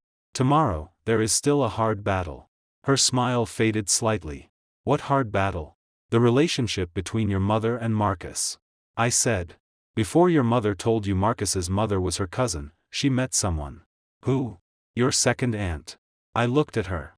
Your second aunt came to borrow money from you on October 17th last year. You recorded it. But did you ever wonder how she knew Marcus could get into your company? Before she came to you, who told her? Vivian's face gradually went pale. Check your mother's phone. Look at her WeChat records with Marcus. If I guessed correctly, on the first day Marcus entered the company, your mother already knew that Marcus's mother was her cousin. You mean? I am not saying who lied. I interrupted her. But someone is eating from both ends. Your mother thinks she is helping relatives. Your second aunt thinks she is getting money. You are caught in the middle. And Marcus, does he know the relationship between his mother and your mother is fake? If he knows, then from the beginning, he planted a mine beside you. Vivian stood still, the file bag wrinkled in her grip. Tomorrow. She said. Her voice suddenly stabilized. Tomorrow, I'll check. I'll go with you. She raised her head. A flash of light passed through her eyes. Not for you. I said, my tone cooling half a degree, though the corner of my mouth could not fully stay down. For that tear-soaked study guide from 15 years ago. I need to see whether that book is still there. The next morning, I stood again at the door of the duplex. In my hand was the password Vivian had sent the night before. She had changed it back. October 17th. The day her second aunt came to borrow money. Also the day she decided to lock the study. The lock clicked open. Vivian stood behind me, her fingers resting on the door frame. Her nails were bitten uneven. When nervous, she bit her nails. That habit had not changed since college. I'll go in first. She pushed the door open and stepped inside. The study was simpler than I imagined. A desk. A chair. A 2-meter-tall bookcase against the wall, packed with folders and laptops. A dusty suitcase in the corner. No photos. No decorations. Nothing revealing the owner's identity. It looked like a temporary office.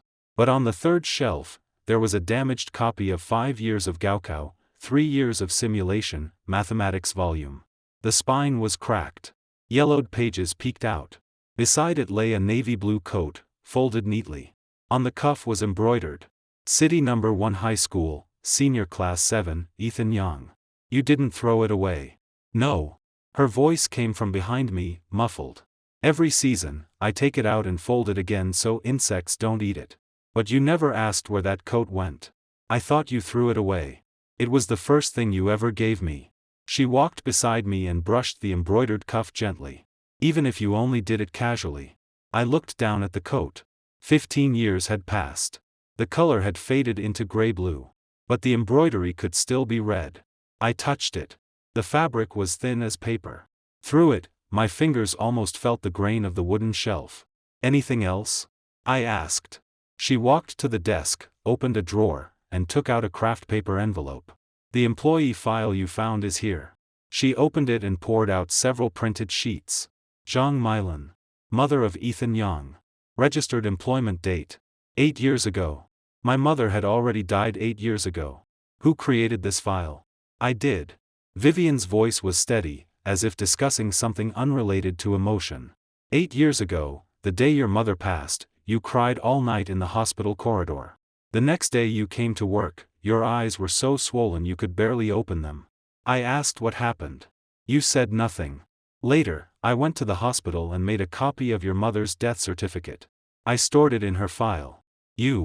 I added her to the company's HR system and created a virtual workstation for her. Employee number 0001. Vivian flipped the page over. On the back, written in ballpoint pen, was one line. Ethan Yang's mother's workstation. Leave his son something to remember. Monthly salary settled under my account. Do not let finance know. The date was 3 days after my mother died. I looked down at those words.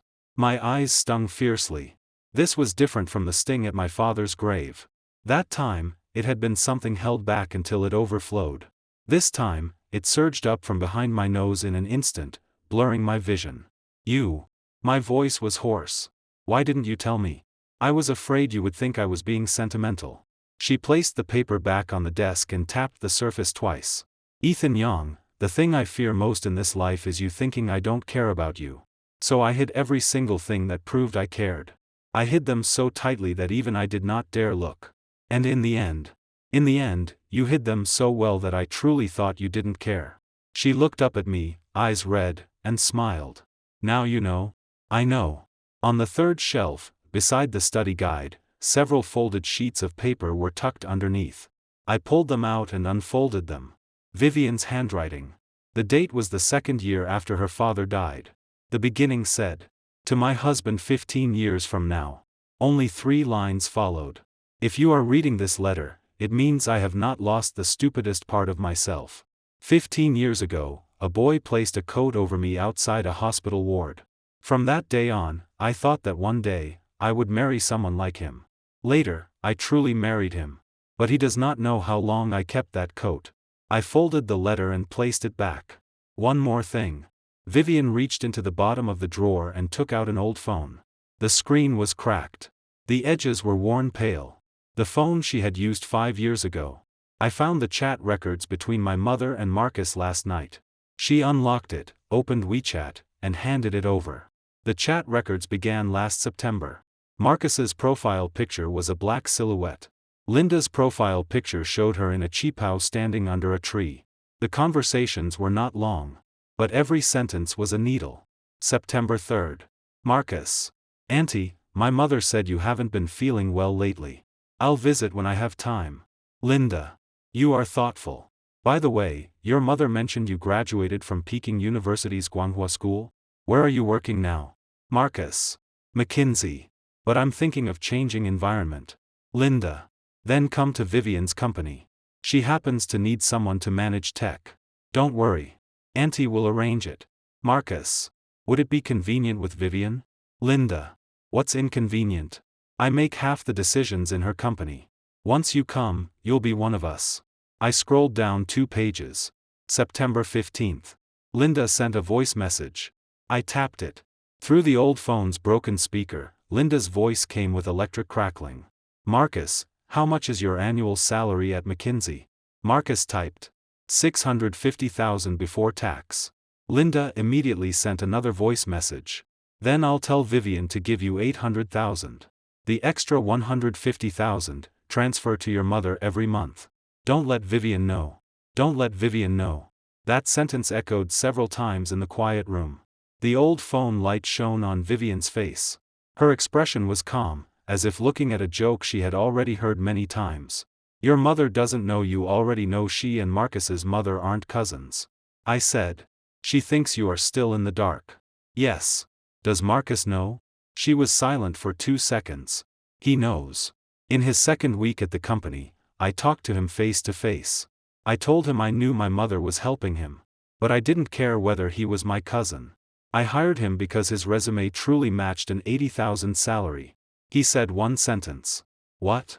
He said, Vivian, don't worry. I won't disappoint you. Then he kept acting with your mother? He did. Vivian turned off the phone screen and placed it on the desk. For the first time, exhaustion entered her voice.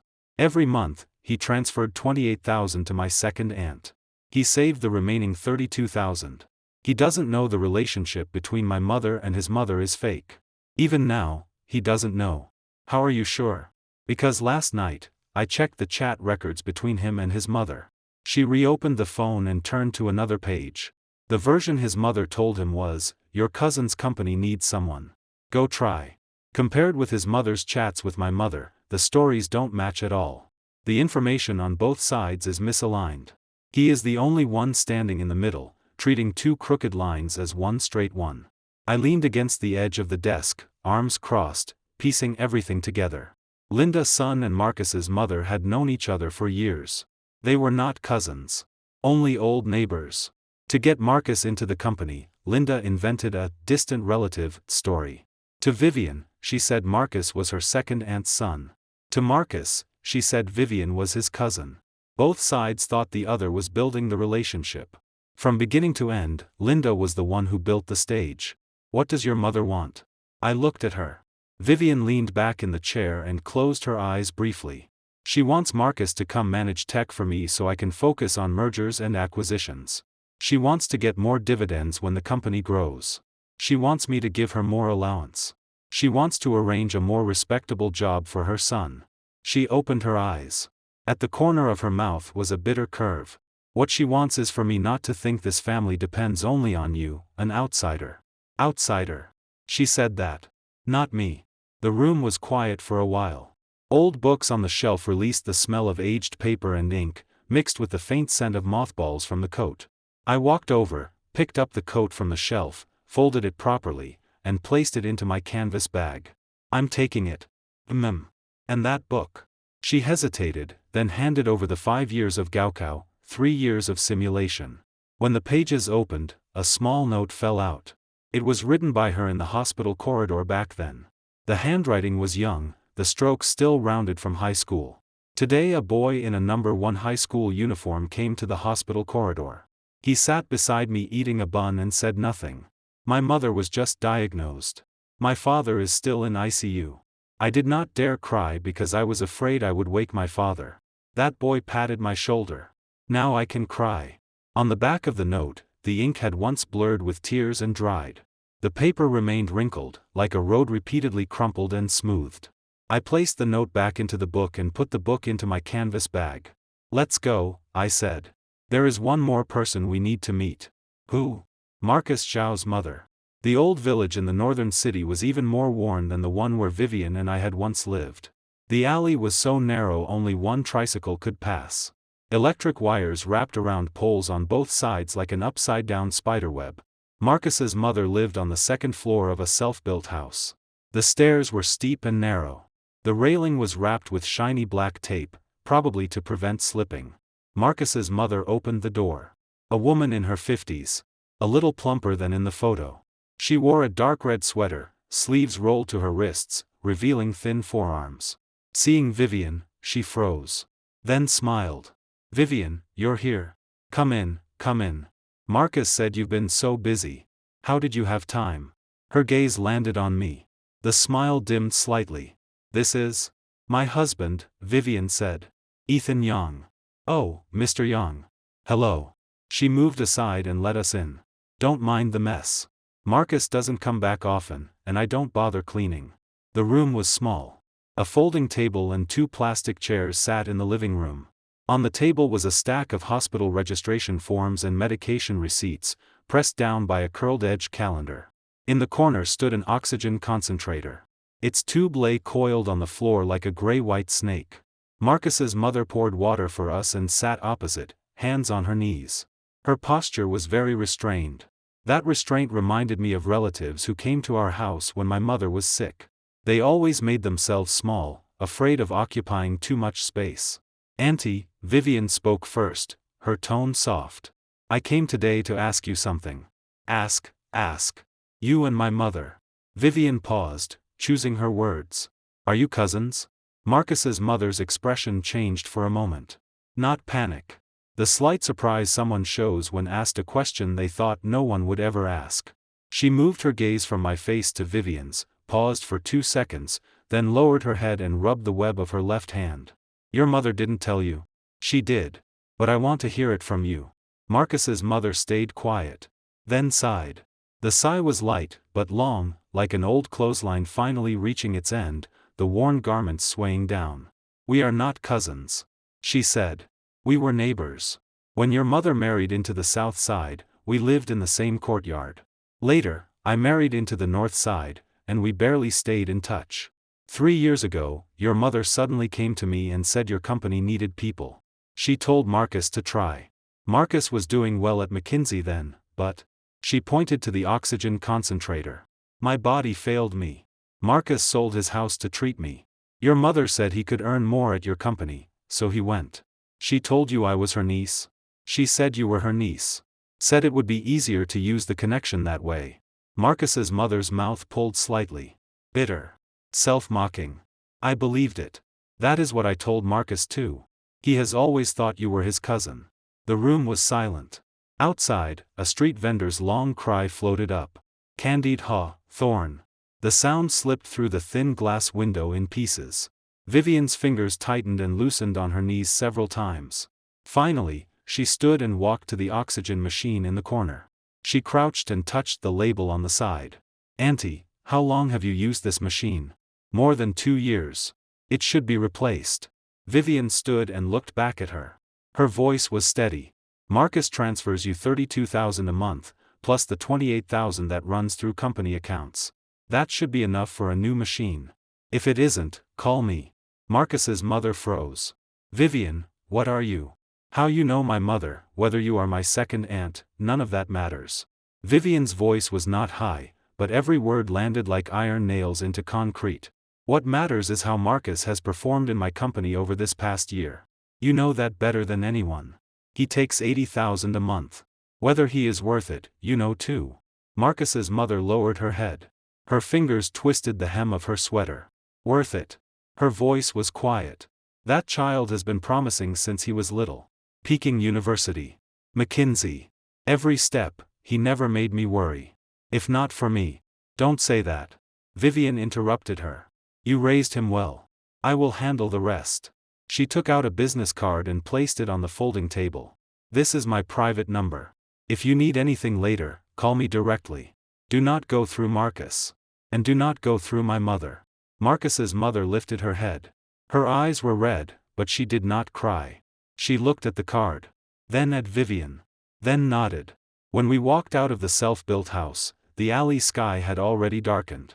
The candied hawthorn vendor's cry had gone far away. The sound of stir-frying from both sides floated out of windows. Vivian and I walked side by side through the narrow alley. Half the streetlights were broken.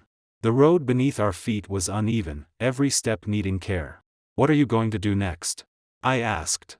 First, let my mother know that I know she staged both sides. Her voice scattered slightly in the night wind. As for Marcus, I will not move him. He does have ability. After the merger, the technical architecture needs him. But he must know one thing. He earns $80,000 because he is worth $80,000. Not because he is my cousin. What about your mother? She was silent for several steps. I will reduce her monthly allowance to $6,000. Jason's too. The remaining money will go to raises for employees. She turned her head and looked at me. Your dividends do not count. That is already written in the contract. No one can touch it. I laughed. Your mother will explode. Let her. Vivian drew her coat closer and added after 2 more steps. She has exploded for 15 years. I don't care if she explodes once more. The alley ended at the main road. Her white Cayenne was parked by the curb. She pressed the key, and the lights flashed twice. I'll drive you back. To the rental room. She pulled open the door and sat in the driver's seat. I got in beside her. The seatbelt clicked into place. She started the car. Warm air slowly blew out. At a red light 2 intersections later, she rested one hand on the wheel. The other hand came over and lightly touched the back of mine. That coat. Do you still have it? In the canvas bag. When you go back, wash it. Her voice was flat, but the corner of her mouth lifted slightly. Next year, on your father's death anniversary, I'll go with you. I said nothing. I took her hand from the steering wheel and held it in my palm. Her fingers were cold. There was a shallow callus near the base of her thumb. The place worn by years of signing documents. The light turned green. She pulled her hand back, shifted gears, stepped on the accelerator, and drove steadily forward. Neon lights outside retreated one by one, dragging long orange-red tails across the glass. By the way. I leaned back and looked sideways at her. I read the technical architecture upgrade plan. Marcus's version is wrong. The centralized architecture won't survive past the 3rd month after the merger. Her brow jumped. You talked to him? No. I'll say it directly in the meeting tomorrow. She was silent for 2 seconds. Then the corner of her mouth curved. You did that on purpose. Did what? Waiting until after the merger signing to say it. She glanced at me. You want him to lose face before the whole company. I did not respond. But I believe the corner of my mouth curved too. The car turned into the narrow road of the old district. The tube-shaped building was already visible. The yellow exterior wall looked warm under the streetlights. A thin line of light leaked from the 5th-floor window. I had forgotten to turn it off before going out. That light glowed alone in the darkness of the building, like a copper nail fixed into the night. Ethan Young. She parked the car downstairs and pulled the handbrake. The engine still trembled softly. The coat you placed over me 15 years ago. I brought it back today. I know. It's in my canvas bag. What I mean is. She turned and looked straight at me. The overhead car light softened her face. Something you gave me 15 years ago returned to your hands today. How does that feel? I leaned back and looked at her. Her makeup around the eyes was slightly smudged. A patch of foundation had rubbed onto her collar, probably from lowering her head at Marcus's mother's house. But she looked more relaxed than any moment before. Shoulders level. Chin lifted. Warm light in her eyes. Feels like a closed loop. I said. She smiled, opened the door, and got out with me. Night wind came at us, carrying late autumn chill. I looked up at the lit 5th-floor window. Come up and sit. Can your rental room sit people? 1 bed. 1 chair. Enough. She locked the car and followed me into the building. The voice-activated lights were still broken. I climbed the stairs in darkness. She followed behind, stepping on my shadow, not missing a step.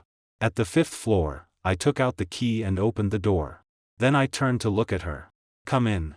She stood at the door and looked at the room. 1 hard plank bed.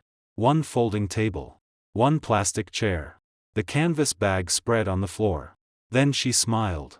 Smaller than our old partition room. Small places are warmer. I walked in, unfolded the table, and pulled over the plastic chair. She took a pair of slippers from the shoe cabinet, actually just a cardboard box, and sat on the chair. I sat on the edge of the bed. Between us were 1 meter, an old heater, and a window not fully closed. Cold wind slipped in through the gap, making the hospital bill on the table rustle. I stood to close the window. When I turned back, she had already taken the folded coat from the canvas bag and spread it across her knees, smoothing every crease. An object from 15 years ago. The fabric had grown so thin it was almost transparent. She smoothed it slowly, as if touching a road that had traveled a very long way. Ethan Young. This road we have walked until now. She lowered her head, fingers stopped on the embroidery at the cuff. Do you think it was okay? I sat on the edge of the bed and looked at her. The overhead light cast shadows of her lowered lashes across her face, like 2 small fans. It was okay. I said. We just took some detours. What about now? Now. I reached out, took the coat from her hands, folded it twice, and placed it beside the pillow. Now I am at the starting point. What about you? She lifted her head. Her eyes were slightly wet, but her mouth was curved. Same. I am at the starting point. Then she stood, walked to the bed, and sat beside me. The old bed spring made a creaking sound, as if saying. It had been a long time since anyone sat this close. Neither of us spoke. Downstairs, someone rode an electric bike past. The headlight flashed through the curtain gap, sliding a long line across the ceiling before vanishing. When that light disappeared, I felt her hand move over and lightly rest on my wrist. Her fingers were cool. The callus at the base of her thumb pressed against my pulse. Once. Twice. Very light. Night wind lifted the curtain corner, revealing a small patch of sky. No stars. But city lights colored the clouds a faint orange. Far away, warm and soft. Like embers that had burned all night finally kindling a small flame again. The next morning at 9, in the company's large conference room. The first review meeting after the merger signing. Every department attended. Vivian sat at the head of the long table.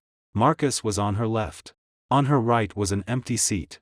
When I walked in, a cup of hot Americano sat before that seat. No sugar. She remembered. Marcus saw me. A smile hung at the corner of his mouth. Ethan, you're here. Sit. The smile was exactly like the first time I saw him. But today, I did not intend to let him keep it until the end. Let's not discuss the system first. I pulled a stack of printouts from the canvas bag and placed them on the table. Let's discuss architecture. The projection screen had already switched to my slide deck. The first page was a comparison chart. On the left was Marcus's centralized architecture. On the right was my distributed architecture plan from 3 years ago. I marked costs, performance, and scalability with red and blue lines. Director Zhao's plan lowers cost by 40%. I took the laser pointer and circled the centralized architecture line. It looks beautiful. But it has one fatal problem. Single point of failure. After the merger, the new company's estimated daily order volume will double. The central database master node will fail once daily active users exceed 800,000. At that point, one crash. How much money does it cost? Last year on Singles Day, when our system had a small 40-minute crash, Ms. Wang, how much did finance estimate we lost? Ms. Wang sat in the third row and adjusted her glasses. About 7.2 million. The conference room went quiet. Marcus leaned back, arms crossed. The smile on his face did not disappear, but the corners of his eyes tightened. I admit centralized architecture is cheaper. I said. But 7.2 million in losses, how many crashes will the saved money pay for? 3? 4? I turned to the second slide. It was an excerpt from the technical white paper I wrote 3 years ago. My signature and date were on it. The timestamp was clear. The third slide showed Marcus's new architecture plan. The core interface calling methods were almost identical to my old plan. Only the distributed framework had been replaced with centralized architecture.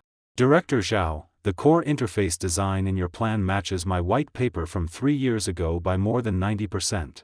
I looked into his eyes. You changed the underlying framework, but left the top-level interfaces unchanged. If you truly had a complete independent design, the interfaces would not be designed this way. Marcus's arms dropped. His fingers tapped lightly on the table. Then he slowly sat up. Ethan is right. His voice was calm. My plan is indeed an optimization based on your framework. I failed to note that in the proposal. That was my mistake. Mistake? I smiled and placed the laser pointer on the table.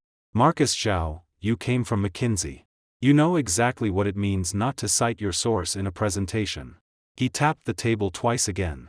Then what do you propose? Simple. I switched to the final slide. A new plan title appeared. Post-merger technical architecture upgrade plan, joint draft. Below it were only 2 names. Ethan Yang. Marcus Zhao. Joint signature. I said. The top-level architecture follows my distributed framework. The implementation plan uses your optimization. You deliver in 3 months. I help you block the technical bottlenecks. Marcus stared at that slide for a long time. Then he turned to Vivian. Vivian leaned back in her chair, arms crossed. There was no smile at the corner of her mouth. But in her eyes, there was an extremely small light, like a river finally seeing a branch in its flow. I agree, Marcus said. The conference room seemed to release a breath at the same time. Chairs shifted. Kevin from Tech was the first to stand and clap, then was pulled back down by a colleague. Marcus looked at me. That smile returned to his mouth. But this time, it was different from when I first saw him. The first one was pity. This one said, "You are good." When the review meeting ended, Marcus called me in the corridor. Ethan. I stopped and turned back. He stood at the conference room door holding a coffee cup, suit jacket over one arm. There's something I've always wanted to ask you. He walked toward me. Why don't you hate me? I came into your company, sat in the position you never got for 5 years, and took 50 times your salary. Why don't you hate me? I looked into his eyes. After several seconds, I answered. Because after you arrived, I could finally see some things clearly. What things? Whether Vivian Zhang needed a technical director. Or a technical partner. I slung the canvas bag over my shoulder. Those 2 things do not conflict. Marcus froze. Then laughed. The laugh was light and short. But unlike any laugh I had heard from him before. No disguise. Like someone suddenly unclenching a hand he had held tight for a long time. "You're right." He nodded. "Some things do not conflict." As I passed him, I heard him say behind me, "Happy cooperation." I did not turn back. I raised the canvas bag in my hand. Saturday afternoon. The living room of the duplex. Sunlight poured through the floor-to-ceiling windows, spreading across the pale marble floor. Linda sat in the center of the long sofa. Jason sprawled against the armrest beside her. Vivian sat opposite. I sat beside Vivian. On the coffee table were three things. A box of the bird's nest Marcus had sent before. Printed WeChat chat records from Vivian's phone. And a new financial budget sheet. "Mom," Vivian spoke first. Her voice was neither high nor low, like negotiating second-round terms with a client. "Let's start with the first thing. Whether Marcus Zhao and I are cousins, you know the truth. I checked the family records on Auntie's side. She and you are from the same village but not the same family name. You are not relatives at all." Linda's expression shifted subtly. The shift was so brief that it would be missed without careful attention. The corner of her mouth moved down by 0.5 millimeter. Her right index finger tapped the armrest once. "Vivian, Mom did it for your good." "Second thing." Vivian interrupted and pushed the budget sheet forward. "Starting next month, your allowance will be adjusted to 6,000. Jason's too. The extra portion will be used to raise salaries for grassroots employees." Linda's mouth opened. That opening quickly moved from shock to anger. Her palm slapped the sofa arm with a sharp crack. 6,000? Are you treating me like a beggar? Mom. Vivian's voice remained steady. Jason has been out of school for 2 years and earns nothing. He plays games at home every day and gets 15,000. Grassroots technicians at the company work overtime until 11 and earn 8,000. Which is reasonable. He is your brother. Your real brother. I know. So I give him 6,000. Not 0. Linda stood suddenly and pointed first at Vivian, then at me. Was this taught by him? Ethan Young, you really are something. You used some lousy contract to fool my daughter. I signed the contract. Vivian stood too and blocked me. This has nothing to do with Ethan. This is my decision. Linda's hand froze in midair. She looked at Vivian. Then at me. Then at Jason sitting silently on the sofa. Jason lifted his head from his phone. His expression was serious for once. He stared at the budget sheet for several seconds, then said one sentence. My sister is right. Linda snapped her head toward him. Jason? Mom, I haven't worked a day in 2 years after graduation. Jason turned his phone face down on his leg. For the first time, his voice did not carry that lazy tone. Brother-in-law worked at the company for 5 years and earned 3,000. I took 15,000. This was wrong from the beginning. You child. And, Jason stood and looked directly at me for the first time. I read brother-in-law's contract. 15% technical partner. He is worth that number. It wasn't him complaining. I checked it myself. 97% of the company's core system code was written by him alone. Everyone in the technical department knows. Mom, you didn't know because you never asked. Linda stood there, lips moving several times. Nothing came out. The air in the living room froze for about 10 seconds. Then she turned, picked up the bird's nest box from the coffee table, went into the kitchen, placed it at the innermost part of the counter, and said with her back to us. 6,000 it is. But you have to come home for dinner once every month. Vivian's shoulders loosened slightly. Okay. Linda turned on the faucet. The rushing water filled the silence of the living room. Jason sat back down and nudged my shoulder with his elbow. He lowered his voice. Brother-in-law, that canvas bag is pretty good. Where did you buy it? I could not help laughing. Under the table, Vivian stepped on my foot. Not hard. In the 3rd month after the merger, the company moved into a new office building. 38th floor. An entire floor. The floor-to-ceiling windows faced the old southern district. When the weather was good, a small piece of the tube-shaped building's roof could be seen. My office was at the end of the corridor. The door plate had 3 words. Technical partner. Inside was a half-new desk. A monitor. Beside the monitor hung a new leather cord on red string. Engraved on it were 2 words. Together. The strokes were clear and clean. Vivian personally hung it up on moving day. She said the first thing she wanted to see every day when entering my office was that. Today was my father's death anniversary. I took leave and, early in the morning, drove my new car to pick up Vivian in the north.